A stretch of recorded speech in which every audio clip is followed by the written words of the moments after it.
소세계에 독일의 정치가 비스마르크라는 사람이 있습니다. 그 사람에게 한 기자가 질문을 했어요. 역사는 어떻게 움직이는 것입니까? 라고 질문을 하니까 그가 대답하기를 역사는 책임지는 소수에 의해 움직입니다. 라는 말을 했다고 합니다. 그리고 세계 문학의 거장이라고 하는 톨스토이가 또 이렇게 말합니다. 그의 작품 그 전쟁과 평화라고 하는 그 글에서 나폴레옹이 러시아를 침공했을 때 백성들은 두려움 가운데에 이렇게 말했습니다. 지금 현재 내가 이 직면에 처했는데 내가 나선다고 뭐가 달라지겠나. 내 가족도 챙기기 어려운데 나라까지 내가 책임질 수 있나. 나 한 사람 빠져도 괜찮겠지 라고 이렇게 사람들이 여길 때에 한 사람이 이렇게 말을 했다고 합니다. 누군가는 책임을 져야 하지 않겠나 하고는 그 사람이 일어나서 흔들리는 민족이 다시 일어서게 됐다. 그래서 그 나라가 다시 일어서는 역사가 이루어졌다라고 얘기를 합니다.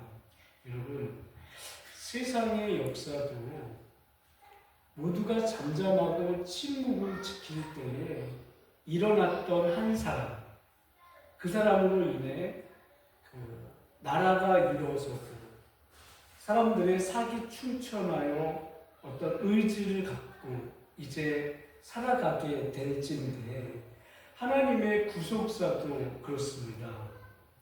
책임을 감당하는 한 사람을 통해서 하나님께서는 무너진 시대를 일으키세요. 모두가 안 돼. 이런 속에서는 그냥 쥐죽은 듯이 살아가는 게 답이야. 라고 말하는 그 시대 속에서 일어나서 압니다. 하나님 안에서 우리가 일어서야 한다.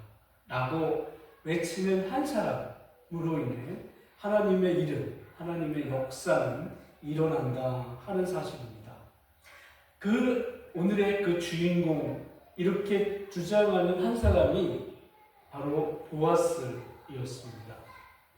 우리가 계속 룻기서를 살펴보면서 얘기를 해왔듯 지금 시대적으로 이 시대가 사사시대라고 하는 걸 늘 상기를 시켰습니다.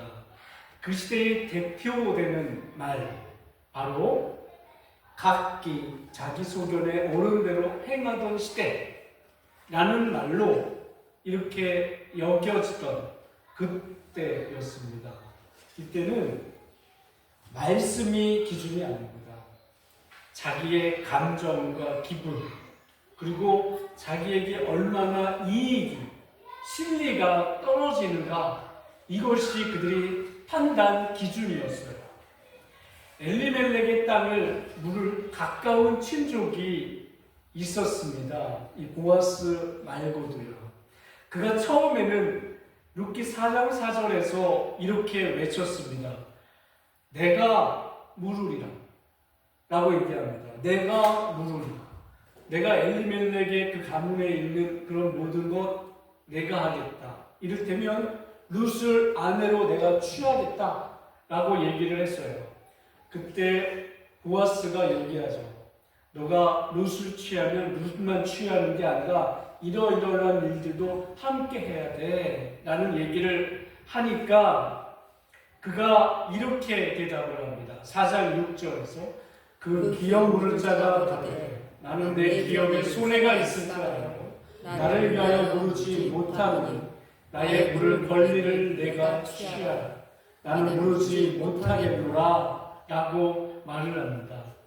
그러니까 앞전에 그가 물으겠다라고 얘기했던 것은 그냥 달콤한 것은 자기가 취할 욕심이었나 봐요. 그도 그걸 모르는 바는 아닐 것입니다. 단지 눈만 취하고 다른 어떤 책임은 안 지겠다라고 하는 마음이 그 안에 내심 있었던 듯 싶어요. 하지만 보아스가 콕 집어서 네가 룻만 취하해서는 안 되고 룻을 취하면서 이 가문을 너가 책임져야 돼. 나는까지 얘기를 하니 그러면 나는 할 수가 없다. 내 기업에 손해가 있을까요? 나는 안 하겠다. 라고 발뺌을 하는 겁니다. 여러분, 이거는 사실은 굉장히 부끄러운 모습입니다. 신앙보다 진리를 취하는 모습은요, 결코 자랑스럽지 못한 것이에요. 그럼에도 대놓고 얘기를 합니다. 나는 그렇게 못해. 나는 신앙을 그렇게 안 지켜. 나는 그렇게 할 수가 없어. 만약에 교회 내에서 정상적인 교회인데 하나님 말씀 안 지키는 것이 정상으로 여기는 교회라고 상상을 한번 해보세요. 그렇게 말을 해도 그 교회에서는 그렇지. 꼭 우리가 하나님 말씀 지켜야 돼? 우리가 바보냐? 우리가 양 먹었어. 왜? 라고 말을 해도 그게 통용되는 교회라고 한번 생각을 해보십시오. 그 교회가 정상인가? 그런 교회는 우리가 분명 말할 겁니다. 야, 정상이 아니네. 이게 무슨 교회야? 교회라면 그런 말 하는 것조차 부끄럽게 여기고 그런 말 했을 때 다른 사람들이 무슨 소리냐? 우리 하나님 말씀을 지켜야 되지 않느냐라고 말하는 것이 정상적인 교회 생활이고 교회 안에 있는 문화이어야 할 것입니다. 지금 현재 여기는 이스라엘이라는 나라예요. 다른 이방 나라가 아닙니다. 그런데 이 사람이 버젓이 이렇게 얘기를 하는 거예요. 그럼에도 불구하고 이렇게 당당하게 말할 수 있었던 건 그 시대가 어떤 시대라고요? 사사 시대라고요. 이런 말을 용인해 주는 시대. 자기 거를 먼저 챙겨도 큰 문제로 여기지 않는 시대라고 하는 것입니다. 그러면서도 그는요, 부끄러워하지 않습니다. 미안함도 없고 변명도 않고 양심의 가책도 없습니다. 당당하게 그는 신을 벗어 보아스에게 넘겨줍니다. 이 룻기 4장 10절에서는 당시의 제도가 이랬거든요. 옛적 이스라엘 중에 모든 것을 모르거나 교환하는 의미를 확정하기 위하여 사람이 그 신을 벗어 그 이웃에게 주더니 이것이 이스라엘을 증명하는 전례가 된지라. 그러니까 이스라엘의 전례에 대하여 이 사람도 나름 아는 겁니다. 그러니까 성경에 대하여 무지한 사람이 아니에요.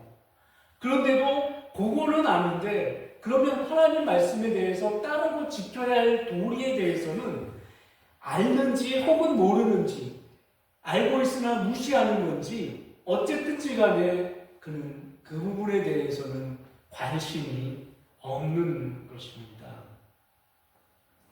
다만 그는 신발을 던져주면서 이건 내 권리야. 내가 할 수 있는 거야. 그러니까 나는 여기까지는만 할 수 있어. 하지만 그 이상은 못해. 라고 자빠지는 것이지요. 사랑하는 여러분 가장 무서운 죄가 무엇인지 아십니까? 가장 무서운 죄가 무엇일까요? 죄를 짓고도 부끄러워하지 않는 죄입니다. 회개하지 않아도 되는 줄 아는 죄입니다. 마치 신약 성경에서 말하듯 양심의 화인 맞아 죄책을 느끼지 못하는 죄입니다. 아무리 죄를 지어도 괜찮은 거예요. 마틴 루터가 이런 얘기를 했습니다. 새가 하늘에서 날아다가 우리에게 신뢰를 하면서 맞는 것, 이거는 우리가 어쩔 도리가 없다. 피할 수가 없다. 하지만 새가 우리 머리에 둥지를 틀게 해서는 안 된다.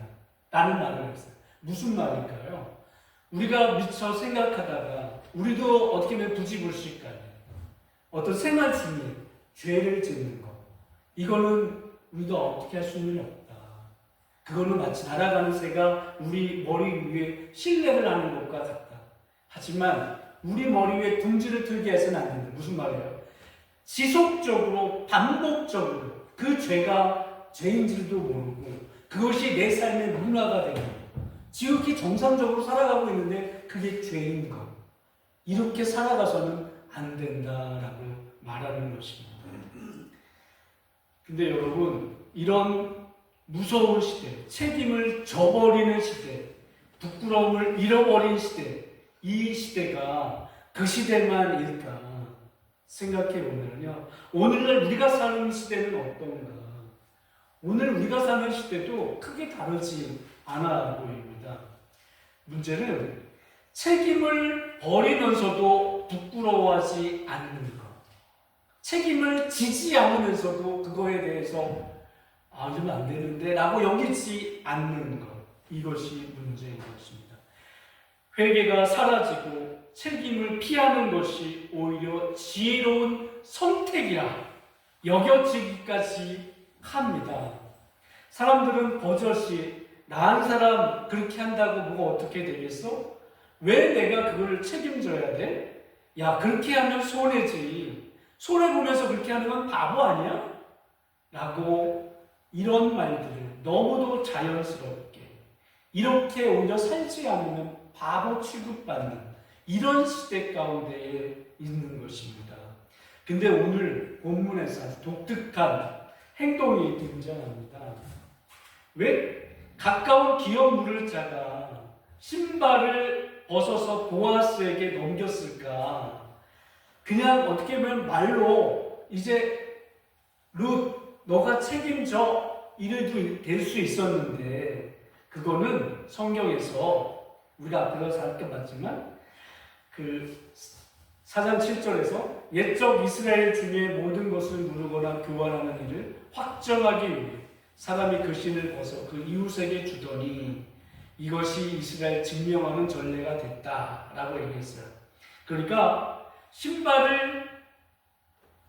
신발이라고 하는 것이 당시에는 소유권과 법적 책임, 계약의 보증을 상징했습니다.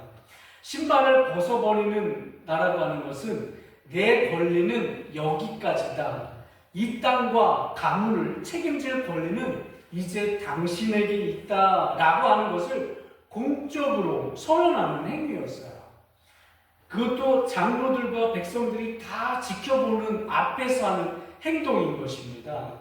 그래서 그거를 통해서 저 사람은 이제 책임에서 벗어났고 그러면 그 다음 사람으로 사람들이 묵인하고 넘어가게 되는 것이에요. 그는 이 일을 하면서 부끄러움도 없이 신발을 벗었습니다. 사랑하는 여러분, 문제는 그가 말씀을 저버리고 자기 이익을 위해 행한 모습을 책망하는 사람이 아무도 없었다라고 하는 것이에요. 야, 너 왜 그렇게 하냐? 라고 따끔하게 질책하는 어른이 없었다라고 하는 것이죠.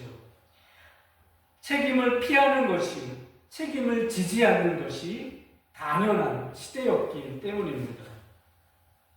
오히려 손해를 감수하는 것이 어리석은 사람으로 취급받는 시대인 거죠.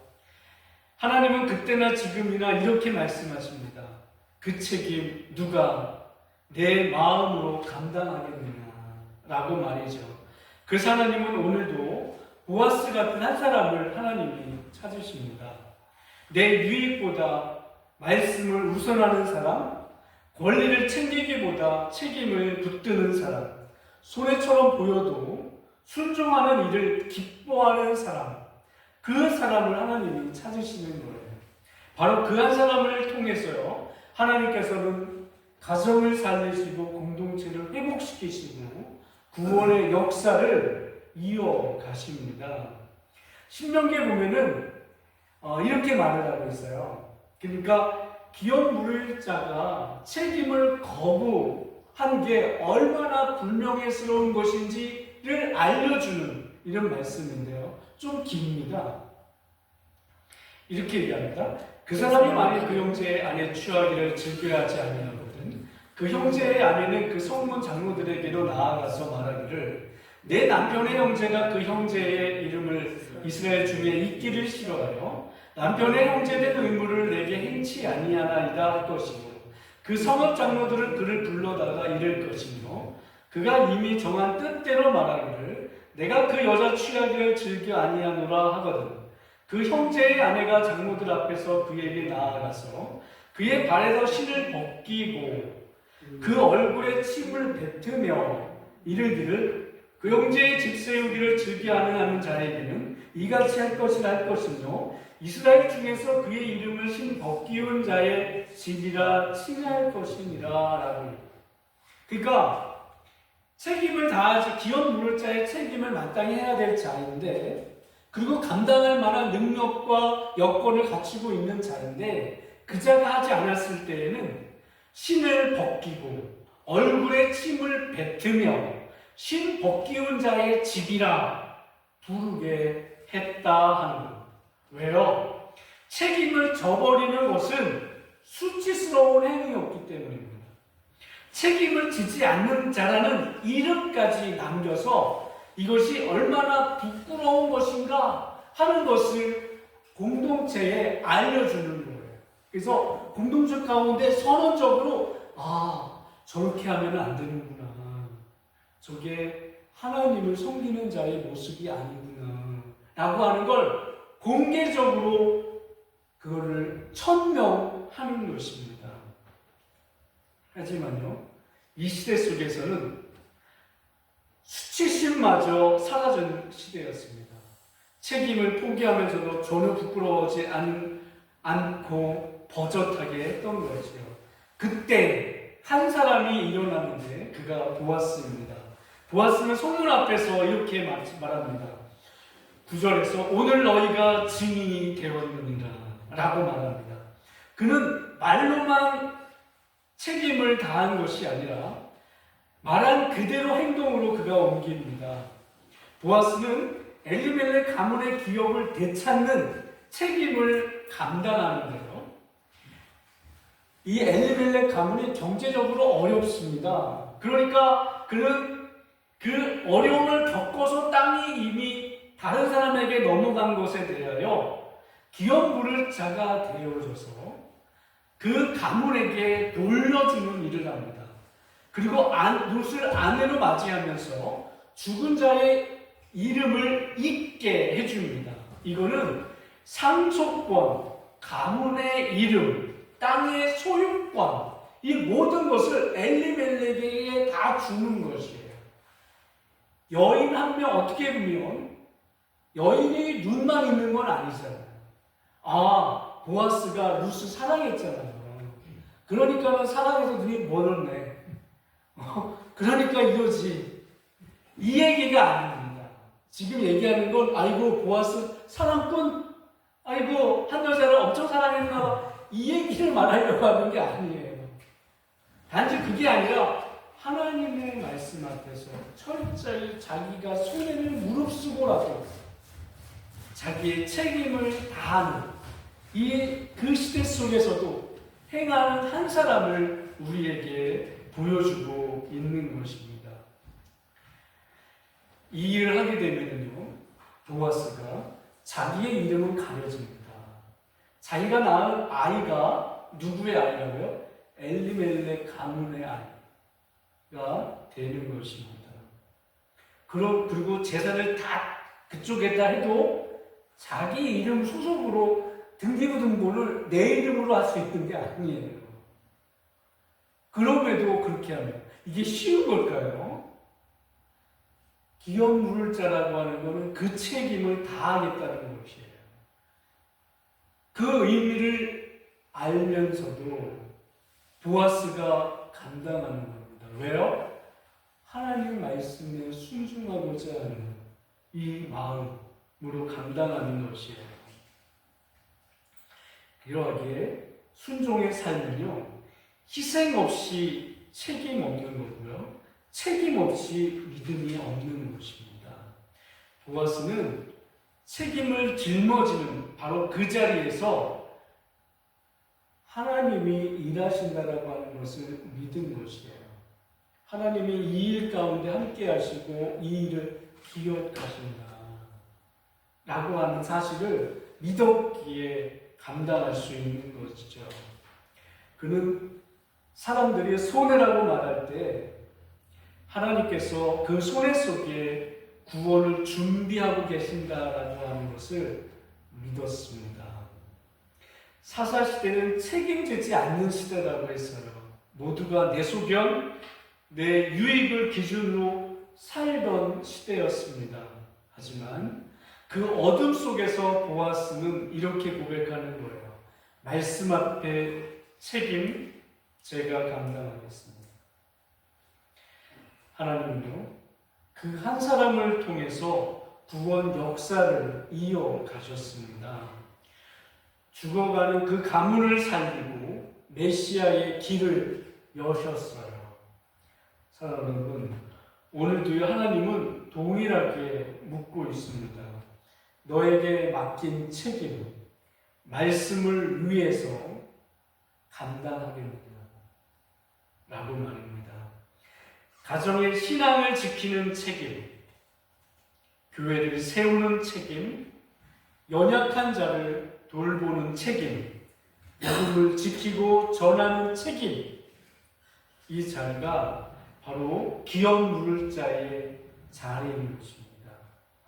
그 안에 내 영광은 아무것도 없습니다. 남는 게 없습니다. 남는 건 하나님의 말씀을 지키는 자라는 그 이름이 남습니다. 그러하기에 그 자리는 결코 쉽다고 말할 수 없습니다. 하지만요, 그런 자리에 섰을 때 그 자리에 하나님이 일하십니다.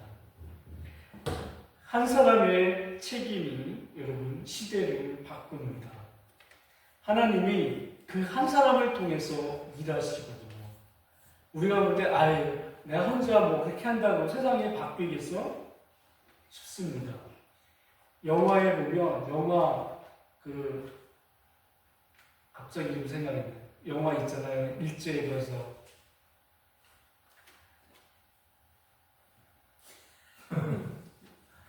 여기까지 생각이 나는데 암살 영화 암살에서 그 한 여자 주인공 중에 한 명이 그럽니다. 한 사람이 말하죠. 왜 이렇게까지 싸우는데 네가 싸워서 일본군 죽인다고 해서 세상이 달라지겠어? 세상 안 바뀌어요. 그냥 넌 죽고 날 거야. 아무리 네가 바라고 해도 세상은 여전히 일제치하야. 그 말에 전지현이죠. 전지현이 그 말을 합니다. 알아 나도.